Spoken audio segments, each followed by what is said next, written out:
Hello and welcome back. We are looking at the University of Helsinki's massive open online course. We've been looking at lists and how we can add items to lists or add data types to lists. The last example we looked at was adding strings using the .add method, and then we used a for loop to print it out, and we had the example here which iterated through each line and showed us what the output would be, if any. Okay, so we've still got a few more programming exercises to do.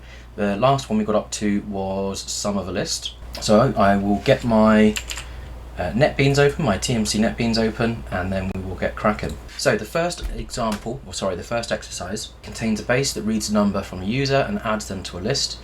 Reading is stopped once the user enters the number -1.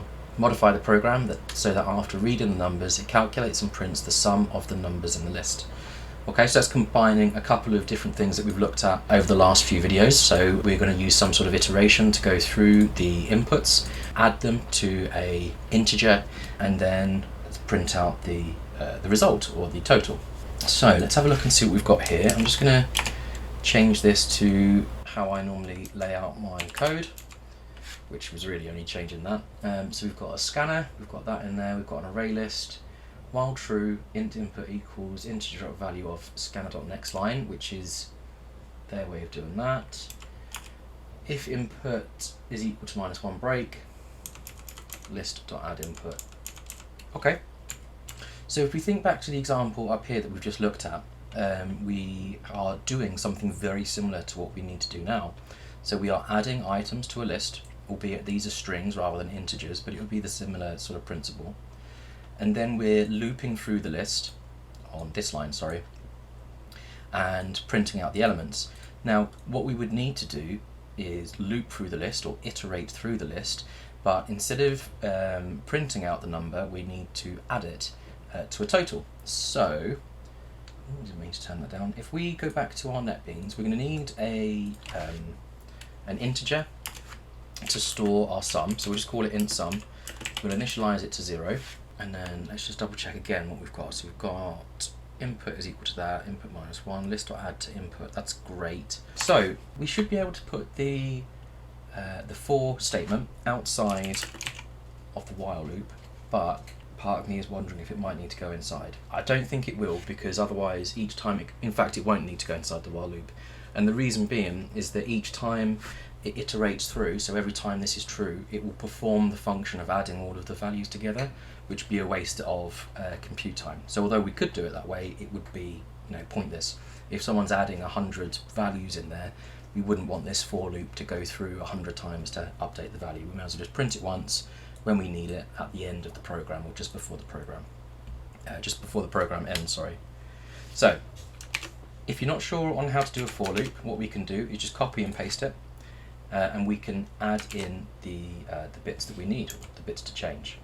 There are a lot of bits of code that I copy and paste, but I won't directly copy and paste them in the sense of I wouldn't use this code, I would change it for whatever I need it to. So I would do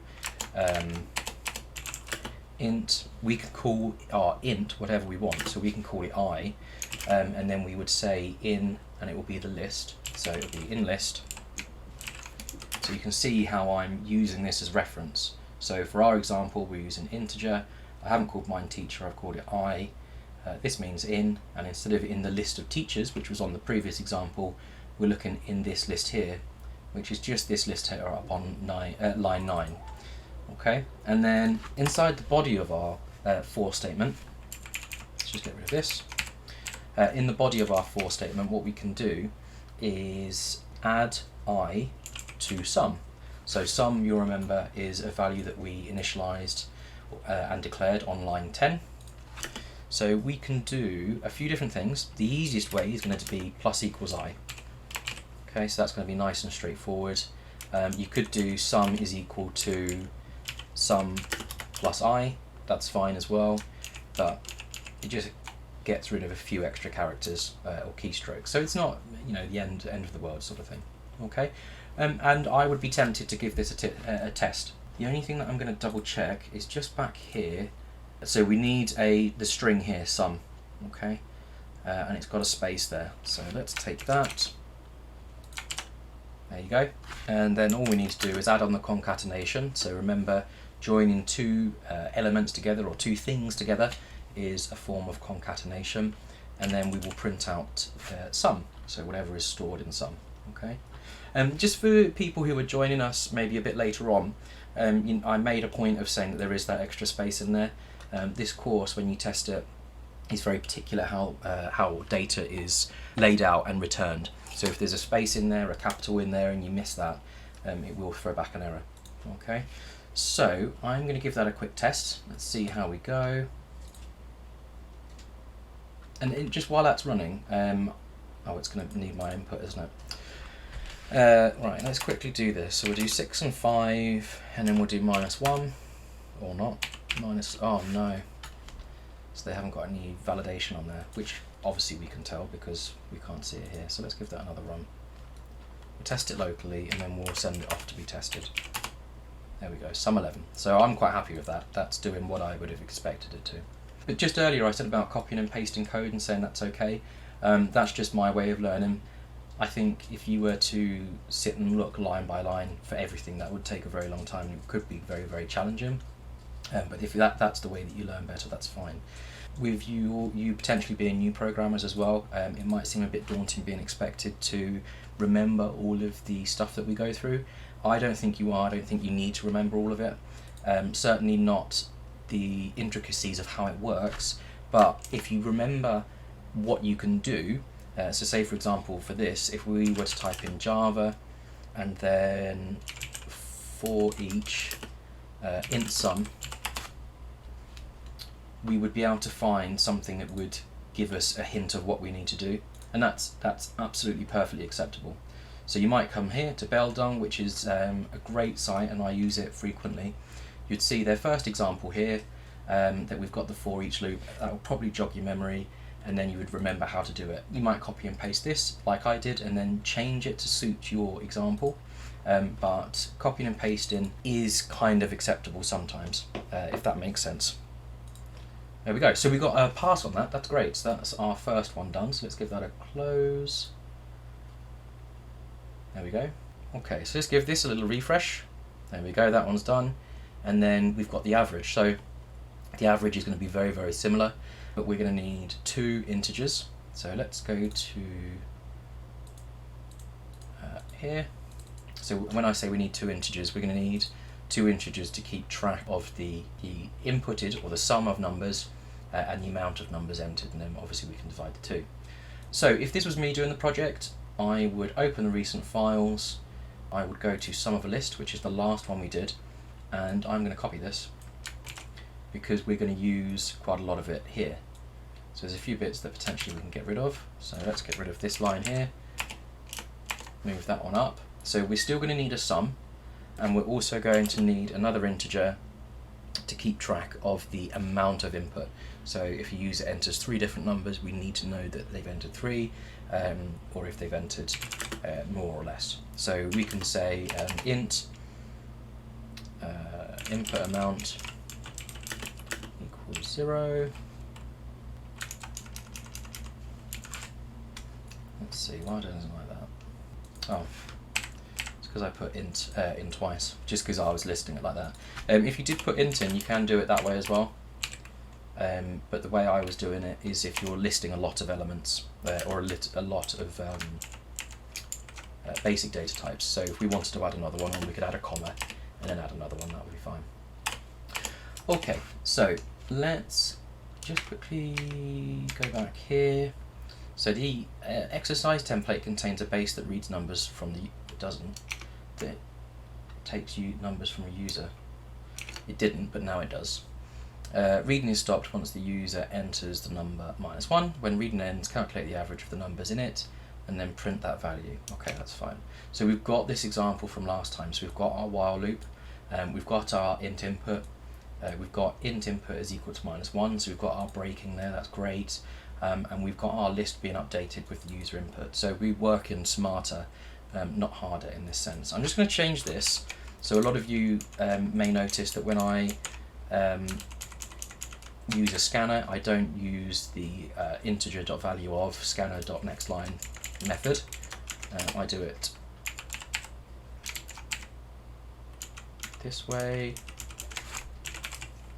And for me, that's quicker and easier. And I'm not discrediting the way that the University of Helsinki have done it. There's probably a good reason for it. But just to give you another example of how many ways, different ways there could be to do the same sort of thing. So we've got int input is equal to the input of the user. We've got our break, we've got our add. We've got our for int I or integer in our list, sum plus equals I. So what we can do here as well is add in an update for our input amount. And all we need to do is input plus plus, and each time that the list iterates through, it will add 1 to the input amount. Okay. So again, there are different ways that we could do it, but input and amount plus plus is potentially the easy way, but not necessarily a right one.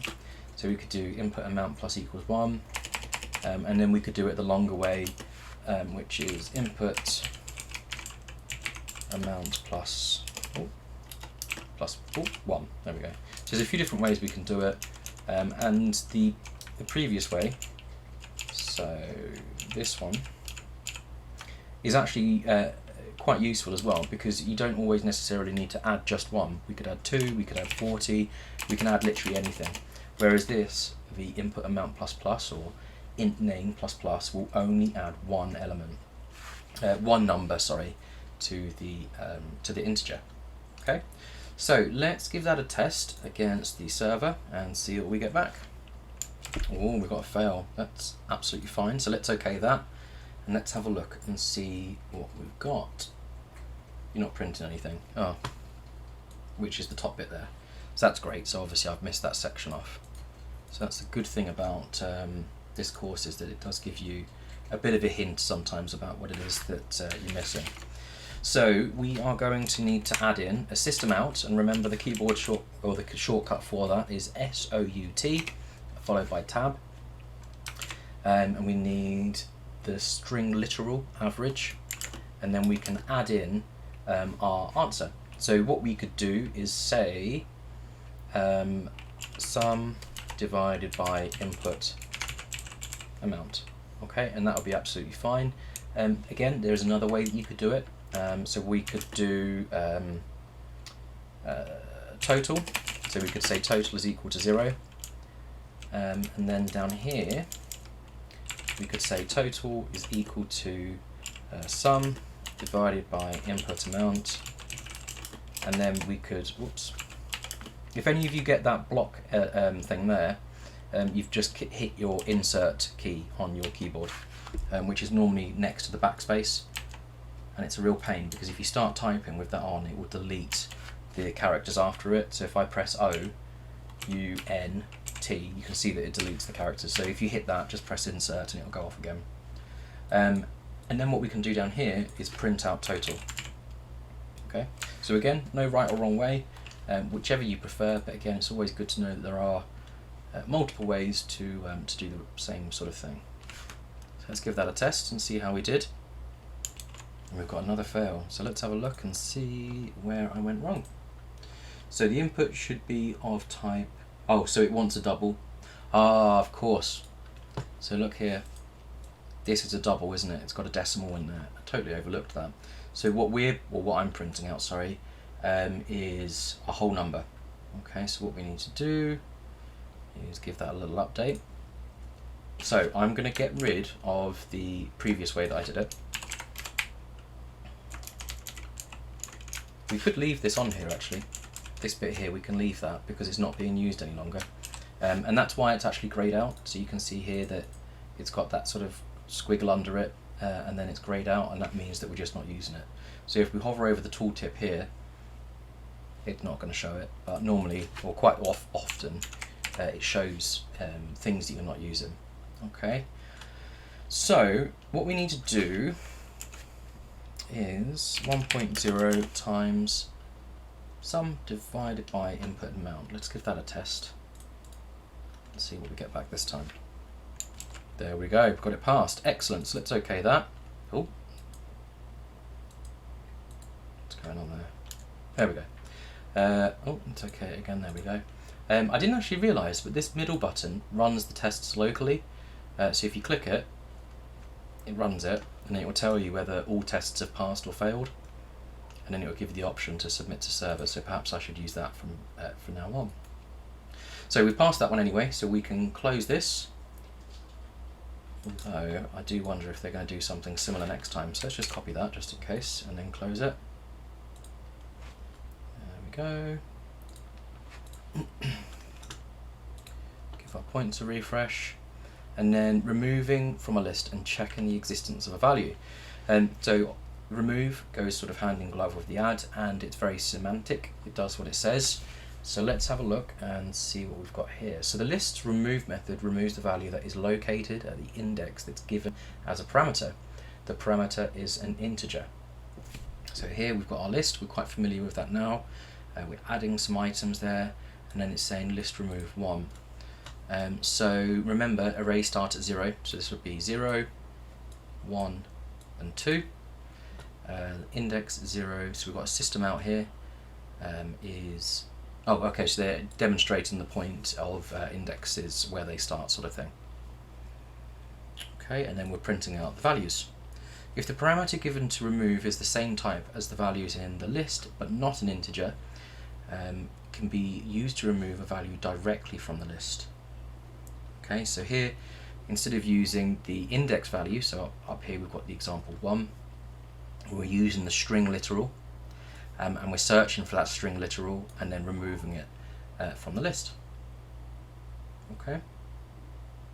And then you can see again that they're printing the list to show that that one's been removed, and that one moves up to position 0, and then that one moves to position 1.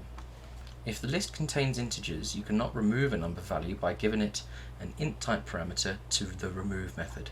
This would remove the number from the index that the parameter indicates instead of an element on the list that has the same value as the parameter. To remove an integer type value, you can convert the parameter to an integer type. This is achieved by using the value of method in the integer class. So there you go.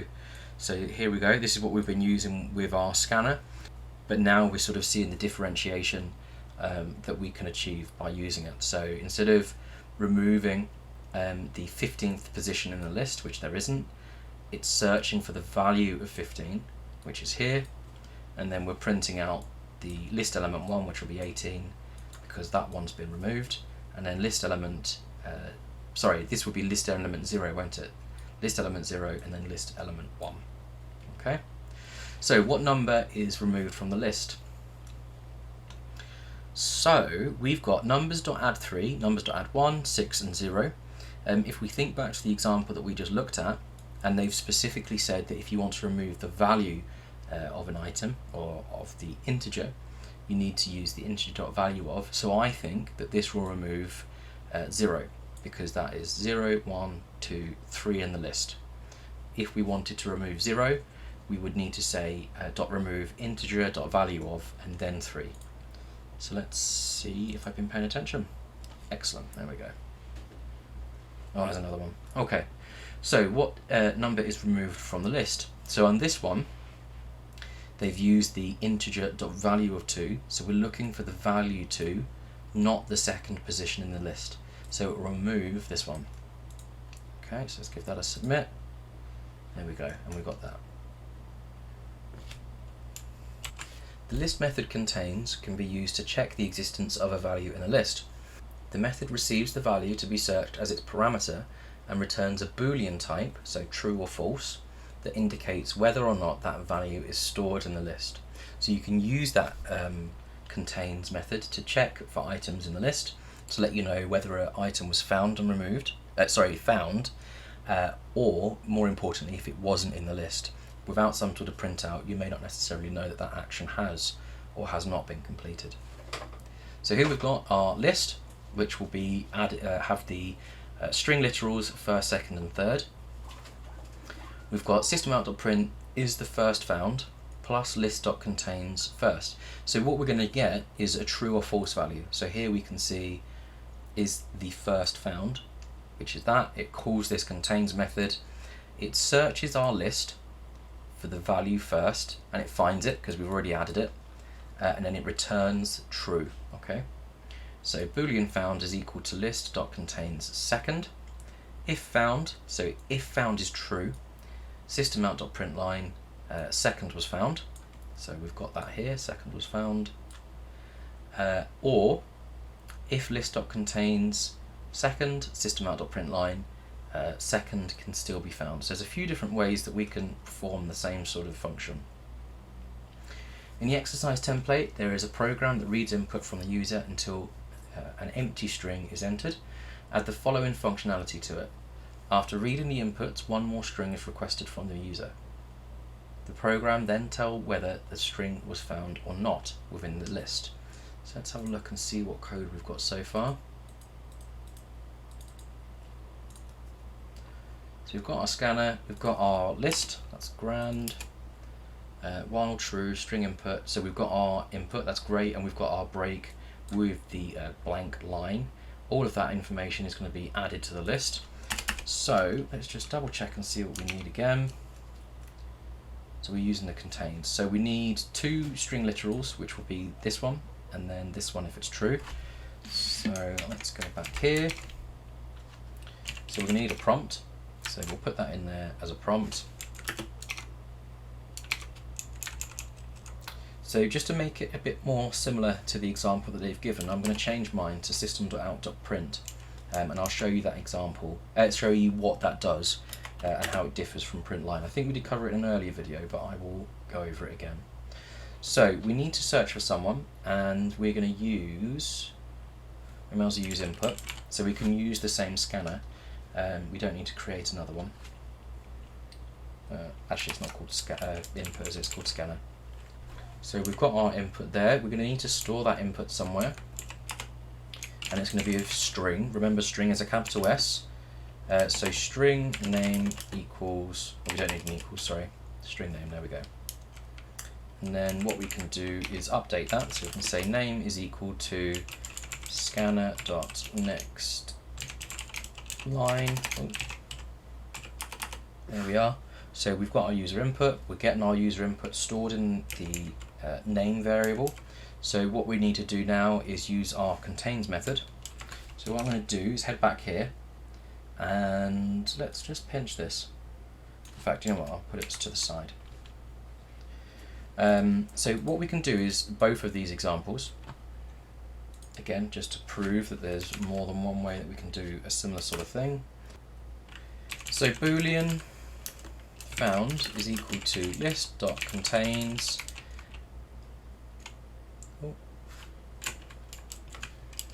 and we could say name. So what we're saying is that the item is going to be equal to whatever's stored here. Okay. If found, so if found is the same as saying if found is equal to true. Okay, so it's just sort of a shorthand like integer plus plus or something like that. So we can open our open curly brace, press enter and get our close, and then system.out.print, and then what we would do here is say, was it name was found? Oh, Mary was found. So it would be name plus space was found, and then an exclamation mark. So that was the top example. So that's this one that we've just done. You could add an else in there and say else system out. Do you know what the problem is there? It's because I've opened a parentheses rather than a curly brace. So let's get rid of that, add that in, and then s out, and we could say not found, or name was not found. So that's one way we could do it. Or we can use this example, which they say is a bit simpler, and it is a bit cleaner as well, isn't it? So if list dot contains, and then again we can do name. And then with this, because we've got a couple of parentheses open, we need to just make sure we've got them all closed. And then we can open our curly brace, and then we can say system out, and then we've left one, name plus space was found. Okay, like that. What I'll do is I will just comment one of these out, just in case when I test it, it doesn't like that there's more than one sort of thing doing the getting the answers. So let's give that a run. So I pressed the eye icon this time, so it will check all of our tests. So let's see. When the person is not found, the output should contain a name. For example, Thomas was not found. Okay. So I must have obviously misread that. Add the following functionality after reading the inputs. One more string is requested. The program then tell whether that string was found or not. Okay, that's fine. So I need to put my else in, don't I? So else. And then what we can do is just copy this. There we go. And then was not or wasn't? Was not found. Okay. Was not found. Let's give that a test. Yay, there we go. So we passed, and then we can submit that to the server. So that actually makes it a bit quicker, I suppose, because you're not wasting time waiting for a server to return a fail if you've got all the tests completed locally. So that's good. And there we go, we've got them all passed. So let's OK that. Give that one a right click and a close.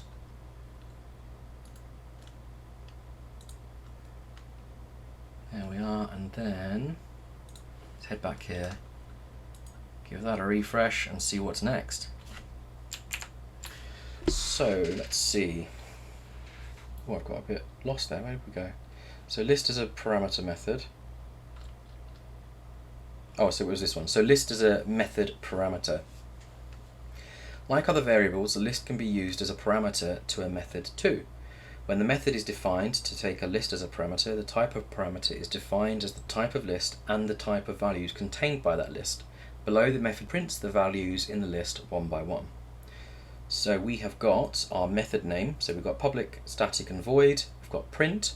Here it takes an array list of type string, and that is equal to list. And then we've got this loop here which iterates through and prints the values. We're by now familiar with methods, and it works in the same way here. In the example below, we use the print method that was implemented above. So here we go. So this is a brilliant example. So here we're calling the method print, and we're passing it a value or a data type which is equal to strings.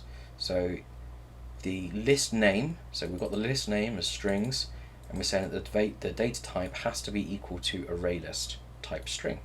So we've definitely got that. And then it runs this code here and then prints out the first, second and third, which you can see there. The chosen parameter in the method definition is not dependent on the list that is passed as a parameter in the method call. In the program that calls print, the name of the list variable is string, but inside the method print, the variable is called list. The name of the variable that stores the list could also be printables, for instance. It's also possible to define multiple variables for a method. In the example, the method receives two parameters, a list of numbers and a threshold value. It then prints all the numbers in the list that are smaller than the second parameter. So here we've got two parameters. So we've got array list of type integer, and we've referred to that as number, and then we've got int threshold.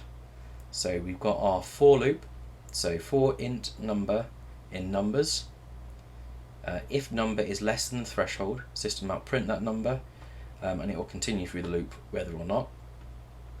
So here we've got print smaller than list, so that's the name of our list here, and we're saying print if smaller than 3, and then here we've got 1, 2, 2 and 1. So here we go, we've got our print example. Create the method public static void print numbers in range. We've got an int lower limit and an upper limit. The method prints the numbers in the given list whose values are in the range of lower limit and upper limit.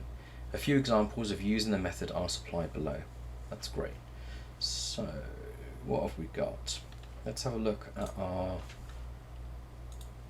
code here. Let's see what they've given us. Nothing. Excellent. Okay. Let's see. So we're going to be able to copy and paste this actually. So we've got our array list integer numbers. We need that. That's going to add all of these bits in there. That's fine. So we need to create the method called numbers, and we needed to pass it the the method is not called numbers, it's called print numbers in range. We need to pass it a list. In this example, it's called numbers. We need to provide it an upper limit and a lower limit. Okay. Okay, so let's pinch this code. Where are we going to put that? What? Oh, we can put it in the main. There we go. So, hopefully you will realise why we've got errors here, and we're going to fix those right now. If you don't, you can hover over here and it will tell you that it cannot find it. So cannot find method print numbers in range. That's because we haven't created it yet. So all we need to do is create it. So we're going to create a public void initially, and I'll show you why. Print numbers in range. Obviously you can copy and paste it from here if you want. That is not a problem. We need to have 3 parameters, and one of them is going to be array list. Oh, yep, that was right. Array list, integer, and then we can call it whatever we want. So we'll just call it list because that's what we've been using so far. We need int for the lower number, so we can just call it int lower, and then int higher, or upper and lower, whichever you prefer, doesn't really matter. There we go, excellent. So the reason I have left out the static is just to show you something very quickly, which again I think we've covered in previous videos, but worth mentioning. So this is going to say that this method cannot be referenced from a static context. So non-static method print numbers in range cannot be referenced from a static context. So you'll notice that the the main is static.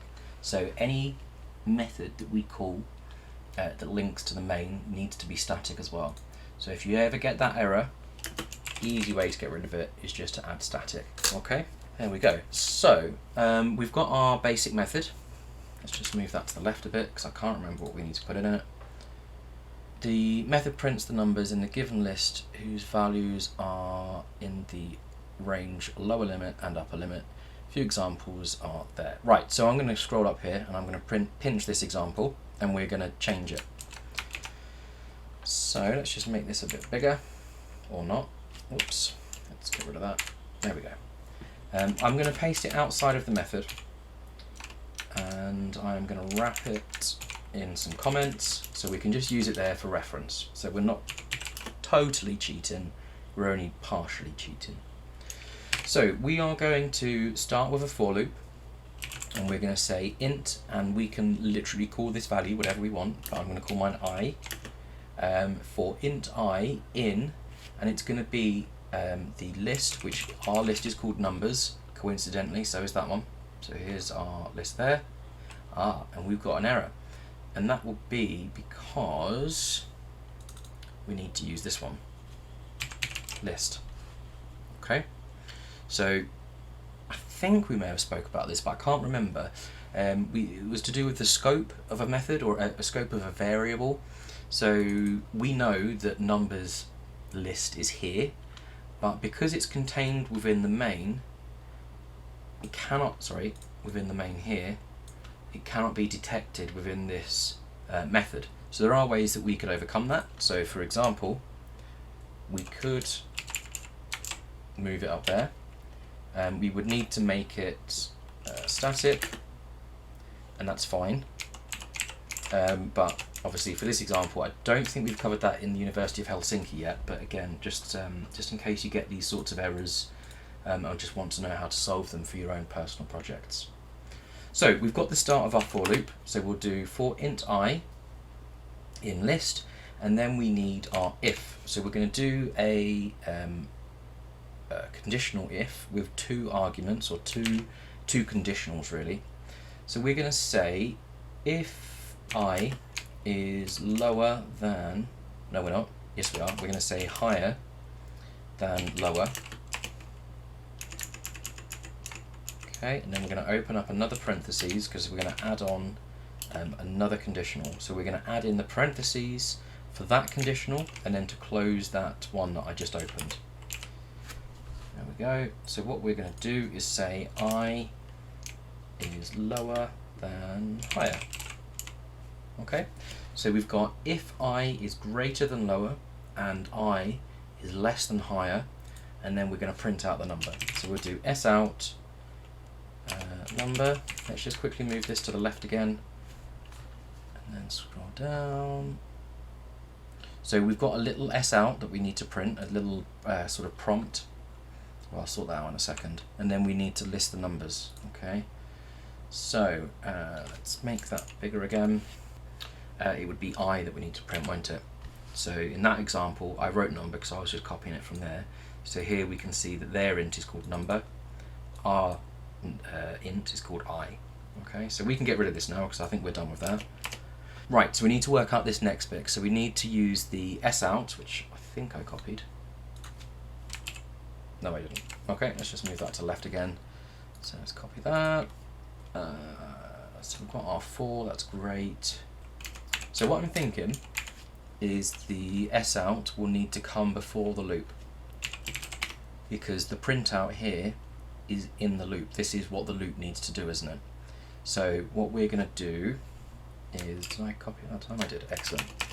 So we are going to alter this ever so slightly. So we're going to add on a plus for the concatenation. We're going to add on a square bracket like that. Oops. Then we are going to add more concatenation. Then we're going to add, what are we going to add? Lower, which is our lower bound, isn't it? Then we're going to add a comma. Then we're going to add, what did I call it? Higher. Was it higher or upper? Higher. Higher, plus, and then the closed square bracket. There you go. Gosh, I hope this is correct. So we've got that, and then we're going to print out I. Oh, let's give that a run. So let's use this one to see what we've passed and what we failed. Let's see what we get back. Look at that, we passed first time, that's great. Let's OK that one. Get that one sent off. Hopefully this bit made sense with the concatenation. And what I'll do, let's split the screen. Oh, let's get rid of that. Let's just move that there and add that back in. So the concatenation, so we've got our string literal. Do you know what, actually, here I've put that plus in, I don't need that.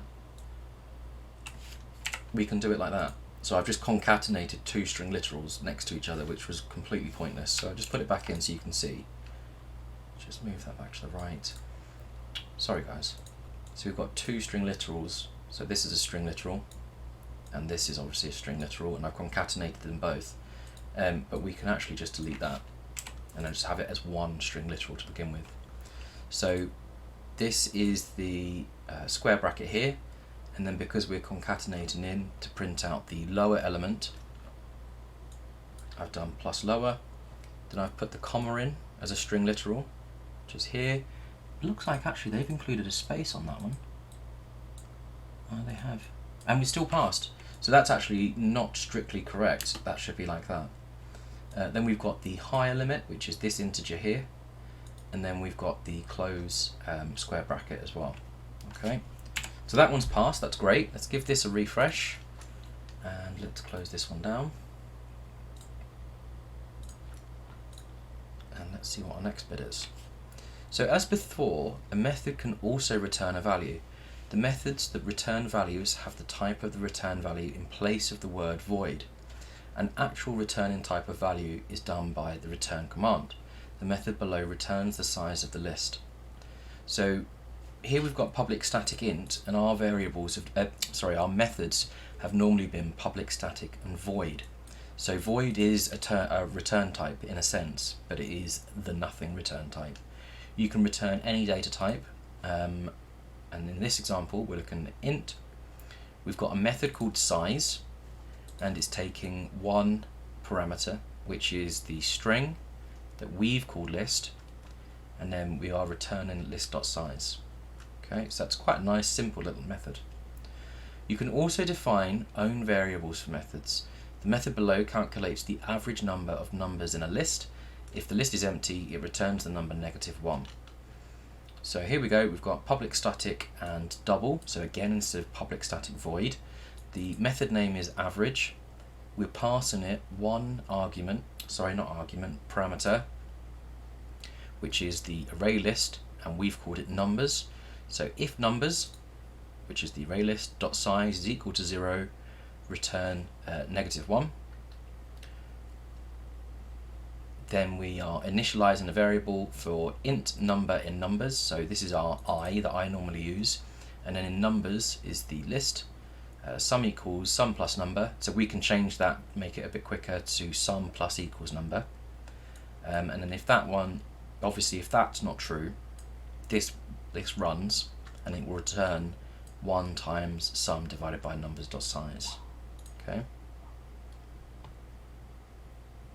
So create the method public static int sum array list integer numbers in the exercise template. The method is to return the sum of the numbers in the parameter list. Okay. Let's get that one on the road. That sounds a lot more simple than the previous one we did. I was a bit surprised by that one. So we can copy this again, paste it in, and then we've got some test data. So as before, we've got an error, and that's fine because we haven't created the method sum yet. Okay, so we're going to do that now. So we can do public static, and then this one is going to be of type int. We're going to call it sum, and then we're going to pass it array list type integer.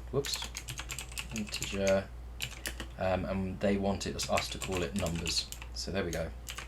Let's do that. So this is fine. We've got an error because we haven't returned anything yet, and it's saying that it's missing a return statement. So we can just return 0 for now, and then we'll change that. But if we didn't have the return in here, we would be testing the method with an error already known. So we can just sort of mitigate the error by adding in some fake data, and then we can change it later if we need to, which we will.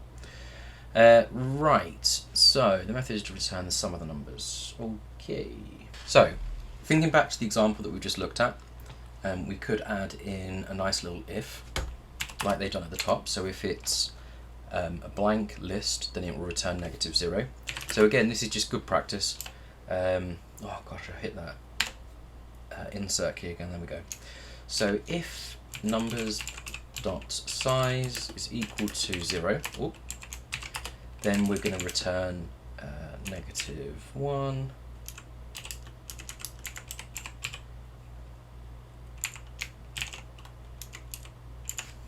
There we go. Why doesn't it like that? Oh, it's got to put an equals in there, isn't it? There we go. Then what we can do is add in our for statement. So for, and then we'll say, int I in numbers. And then we can do, actually, do you know what? I haven't put in.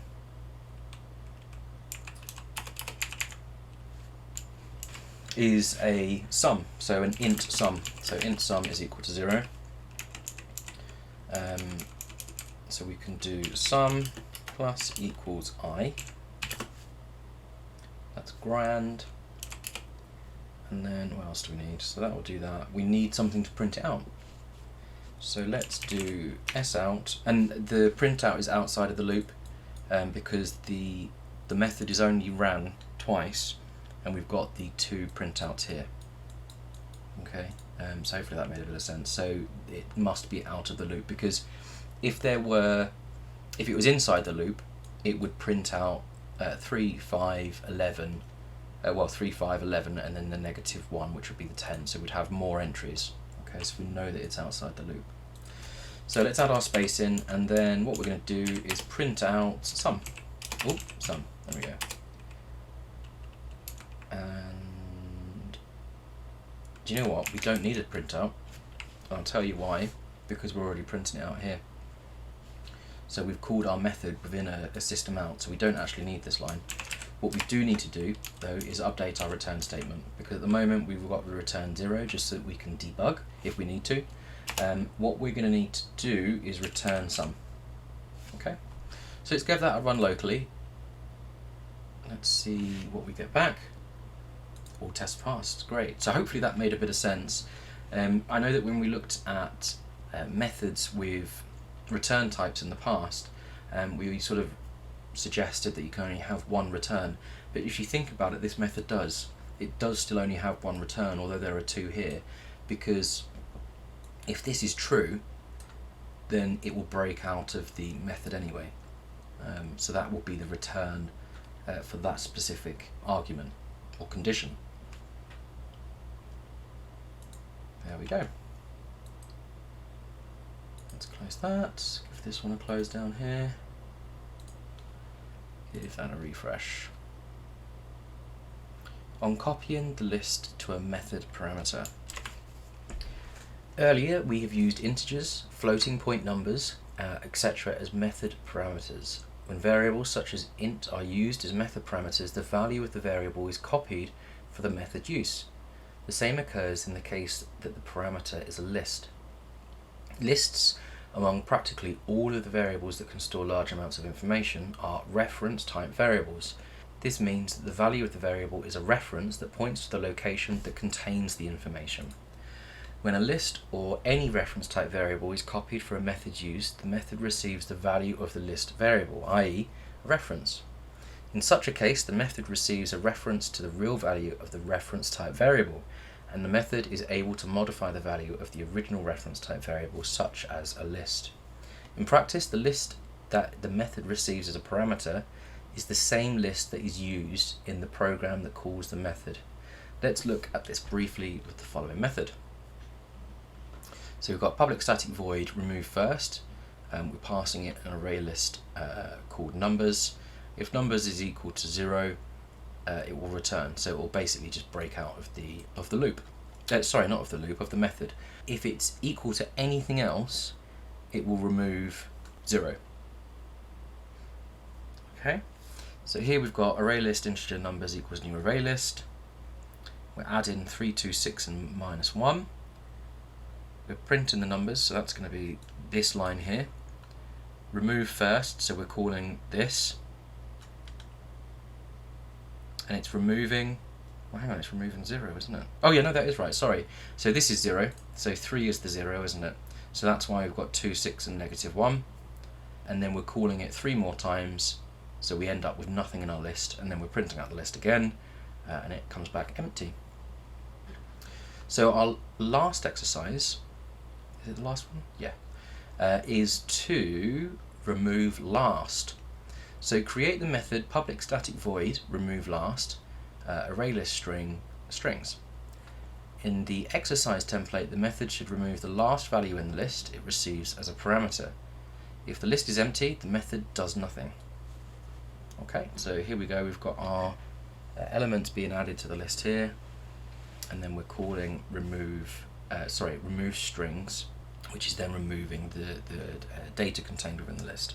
So let's head back over here and open our project and see what we've got. Okay, so nothing, that's fine.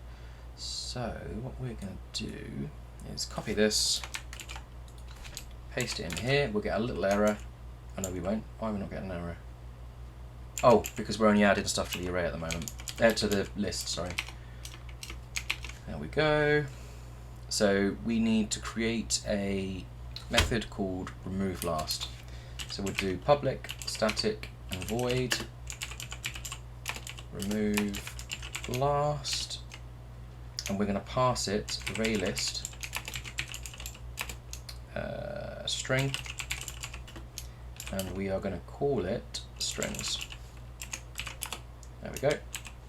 So if we're needing to remove the last element, what we need to know is the size of the list. So let me have a think. So I wonder if what we can do is pass the list size as an element, or as an argument, sorry, to the remove method. So what did we call our list? Oh, strings. I don't know why I put numbers in there. Sorry. Strings dot remove strings dot size. So let's have a look at that and see what we get back. So what we're basically saying is whatever the size of the list, we want to remove that as an element. That's fine. I didn't think it would work first time, but I think that might be a way that we can do it. So let's continue with that for a little bit. So the remove last method should not cause an exception. Make sure the method doesn't do anything to an empty list. Well, we haven't put a conditional in, have we, for an empty list? So if strings dot size is equal to 0. Gosh, there we go. I need to put on the parentheses, don't I, here? Let's give that a little run and see what sort of errors we get back this time. The remove last method should not cause an exception. Make sure the method doesn't do anything to an empty list. I know what the problem is. It should be size minus 1. Let's try that again. There we go, perfect. So because we didn't remove the 1, because remember arrays start at 0, so we need to allow for that and remove 1 from the overall size. So let's get our pass back. There we go, excellent. So let's get this closed. Wait for our little green icon there. There we go, and it looks like for the next couple of sections we've got about 14 or so to go. That's great. The array list contains a bunch of useful methods. The methods always operate on the list object that is connected to the method call. This connection is established with a dot. The example below illustrates that a program can contain multiple lists, which also holds true for other variables. 2 separate lists are created below. So what they're saying is that you can obviously create as many variables as you like, and that is the same with lists. So we've got 2 lists here, one called exercise 1, one called exercise 2, and they are add-in information. So these are previous examples that we've done, and then they are printing out the value of the lists. So the list, the size of list 1 is 3, and then the size of list 2 is 2. So there we go, we've got exercises 1, so 1, 2 and 3, and then exercises 2, just the 1 and 2. So we know that's true. Each list is its own separate entity, and the list methods always concern the list that was used to call the method. The summary of some list methods is provided below. It's assumed that the created list contains variables of type string. Adding to a list is done with the method add that receives the value to be added as a parameter. So here we go, we've got list.add. The number of elements in the list can be discovered with the non-parenthesized method size that returns an integer. So here we've got size, so that's list.size, there we go. You can retrieve a value from a certain index with the method get that is given the index at which the value resides as a parameter. So if the parameter resides at the very first, or the 0 element, it will return it. And then we've got removing elements from a list is done with the help of remove. It receives as a parameter either the value that is to be removed or the index of the value that is to be removed. So remember when we looked at the integer example, we had the value and then integer.value of value as well. You've reached the end of this section, continue to the next section. That's great. So now we're going to look at arrays, which are the list's sort of older brother, if you will. And we will hopefully get that started later this week. So I look forward to seeing you then. Thank you very much for watching. I hope it's been useful for you. As always, if there are any questions that you have, please feel free to put them in the comments and I will come back to you as soon as I can. And take care. Happy coding. Until next time.